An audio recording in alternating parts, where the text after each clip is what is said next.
Omby mare mandren'ny firenena amolo lehibe anakay de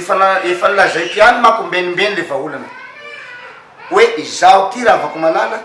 de mana vahaolana ngeza be tsy roa matany tsy roa matany midikany hoe tsy roa matany zany tsy misy faharoany ray ihany zay atao hoe tsy roa amy tany fa ray ihany mana vahaolana tsy roa matany zaho ina manavako an'izany igarantiko an'izany de zao izaho le olona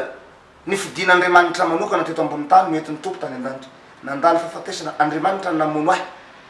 deux jours any maty fa mbola tsy nalevina nandrasana faty teo de nety nitompo tany an-danitra ny fanahiko de tagny amy tenenany nampitondrany hafatra lehibe ary nampitondrany pouvoir faratapiny ho famonjena ho an'ny Madagasikara ho an'ny voaka malagasy ray manontolo misy vahaolana goavana mahomby aty amiko aty